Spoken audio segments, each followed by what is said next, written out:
Johnny wouldn't have did nothing better than what I got in my mind, which I don't understand. Johnny wanted to put some smile in my mind because he didn't want to go the size that I didn't want to go to because he didn't want to do what I wanted to do for the money. Sauce Walka spent millions with the same jeweler over 20 years. And then in March 2026, he went public and said some of what he bought wasn't what he was told it was. That accusation alone would have made news. But the person he was pointing at made it something else entirely. Johnny Dang isn't just another jeweler. He's the man behind some of the most expensive custom pieces in hip-hop. The name that artists with real money trusted when they wanted something real. Clients like Jay-Z, Lil Wayne, Cardi B, Beyonce. People who don't make decisions carelessly. And once Sauce Walka's claim hit the internet, it didn't stay about one transaction or one relationship. It became a question about the entire system. If this could happen to someone who spent that much, for that long, with that much trust built up, what about everyone else? And here's the full story of how this situation developed, what was actually being alleged, and why the resolution left more questions than it answered. Johnny Dang came to the United States in 1996 from Vietnam with almost nothing. No money, no connections, no English. He started working at a flea market in Houston, repairing jewelry by hand. Small jobs, small money, consistent work. By 1998, he had his first store. He partnered with Paul Wall and focused on something nobody was doing properly at the time: custom grills, removable designs that didn't damage teeth, built specifically for the hip-hop market. The timing was perfect. Rappers started showing up, then bigger rappers, then the biggest names in the industry. Nelly referenced grills in a hit song. Kanye pulled up, Beyonce, Travis Scott. The list kept growing, and so did the business. By the 2020s, his Houston shop wasn't just a store. It was an operation. Dozens of jewelers working in-house, a client list that read like a who's who of the entertainment industry, and an estimated valuation around $200 million. Built from a flea market in less than 3 decades, and the foundation underneath all of it was trust. When an artist spends $100,000 or $500,000 on a piece, they're not just buying stones. They're buying confidence that what they're receiving matches what they're being told. That's what Johnny Dang's name meant for almost 3 decades. Sauce Walka was one of the clearest examples of what that trust looked like in practice. Their relationship wasn't just a customer-jeweler arrangement. It was 20 years of consistent business. One of the most discussed transactions between them was a $500,000 Cuban link chain, a purchase serious enough that it was reportedly handled inside a bank. Then, there was a $300,000 diamond ring he bought after surviving a near-death experience. In one of the most emotionally significant moments of his life, he chose to market with a piece from that same jeweler. That's not just spending money, that's belief. Over the years, he wore those pieces in music videos, at concerts, across social. He wasn't just a customer, he was moving advertisement for the brand, putting it in front of millions of people consistently and willingly because he trusted what he had. Then the trust broke. It started with a grill. Sauce Walka wanted something extreme, the biggest, most ambitious piece possible, something nobody had done before.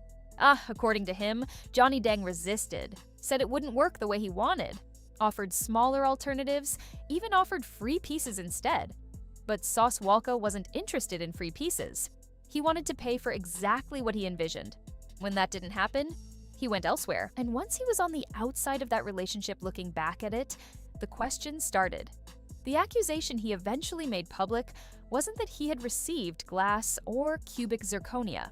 The issue was more specific and more technical, and once people understood what he was actually alleging, it hit harder than fake diamonds did. The distinction matters. Lab-grown diamonds, also called CVD diamonds, are structurally real diamonds.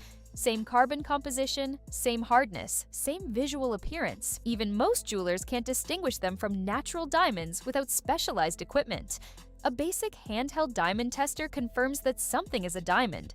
It does not tell you whether that diamond formed underground over billions of years or was created in a lab in a matter of weeks. That difference in origin creates a dramatic difference in value. A natural 2-carat diamond might cost $20,000 or more. The lab-grown equivalent might cost $3,000 to $5,000. If an artist pays $100,000 believing they're receiving natural stones, but the piece contains lab-grown diamonds without that being disclosed, the gap between what they paid and what they actually have is enormous. even though the piece looks identical. The allegation wasn't that the jewelry was fake, it was that premium prices were being charged for something worth a fraction of that, without clear disclosure. And that's a very different conversation than fake versus real. What gave Sauce Walka's accusation additional weight was what came from inside the operation itself. Plug Geo had worked inside the shop. He wasn't an outsider speculating. He had built pieces, dealt with clients, and understood how things operated at a level that someone who simply bought jewelry couldn't. When he stepped out publicly and started making claims, the detail level was different from anything being said on the outside. He talked about how diamonds were sourced and how pieces were presented to customers. He referenced generating around $9 million in revenue in a single year, which established just how deep inside the business he had been. But he also talked about his own situation: low commission, feeling undervalued, disagreements about pay. And that dual nature is what made his testimony complicated. He clearly had access to real information. He also clearly had personal reasons to speak. Both of those things can be true at the same time, and that combination made his claims powerful, but not uncomplicated. Other names got pulled into the conversation as the story grew. NBA. YoungBoy's name started circulating online as people connected dots from old purchases and speculated about whether he'd had similar experiences. Nothing direct from him, just the internet doing what it does when a story reaches a certain size. A 2014 video of Chief Keef testing his jewelry with a handheld diamond tester resurfaced, which people treated as relevant evidence. Except a basic tester only confirms diamond, not natural versus lab-grown, so the clip didn't actually answer the question people were asking. Old posts from Lil Durk warning about fake jewelry in the industry got reinterpreted as connected, even though they were general advice with no specific target. When Johnny Dang finally responded, he didn't come out swinging. He was measured, almost emotional. He talked about the years of relationship with Sauce Walka, about how something this serious could have been handled privately rather than in public. That tone stood out in a situation where most people expected aggression. On the diamond question specifically, he leaned into the technical explanation that lab-grown and natural diamonds are effectively indistinguishable without specialized equipment, which is accurate. But the problem with that response was that it answered a question people weren't asking. The accusation wasn't that buyers could see a difference. It was that they weren't told there was a difference. The disclosure question, whether clients were informed when lab-grown stones were being used, was never directly addressed in a way that satisfied the people asking it. He followed the response with a transparency campaign, more behind-the-scenes content, footage of how pieces are made, a focus on counterfeit versions of his brand circulating online. He positioned himself as someone fighting against the problem rather than part of it. And then something happened that nobody expected. Reports came out that he and Sauce Walka had met in person and settled the situation privately. After weeks of viral accusations, public statements, and an internet that had made this one of the biggest stories in hip-hop for a stretch of March 2026. It ended quietly. No lawsuit, no official investigation, no charges. The resolution raised its own questions. If the accusations had been fabricated or baseless, a public clearing would have served both parties better than a quiet settlement. If they had real substance, a settlement explained why neither side pushed further. What actually happened in that meeting and what terms were reached stayed private.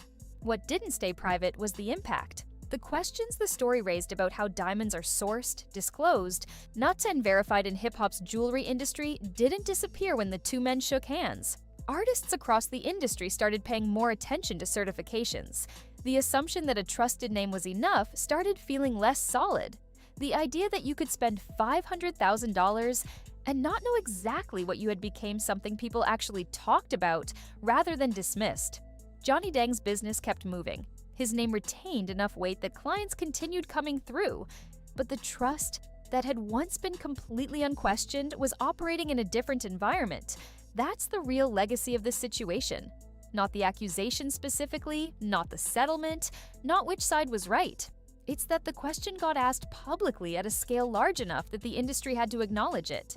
And once a question like that gets that loud, it doesn't fully go quiet again. Do you think the settlement proved something happened? Or do you think Sauce Walka and Johnny Dang simply decided the public fight wasn't worth continuing? Drop your take in the comments. Subscribe for more breakdowns on the business moves and controversies shaping hip-hop right now.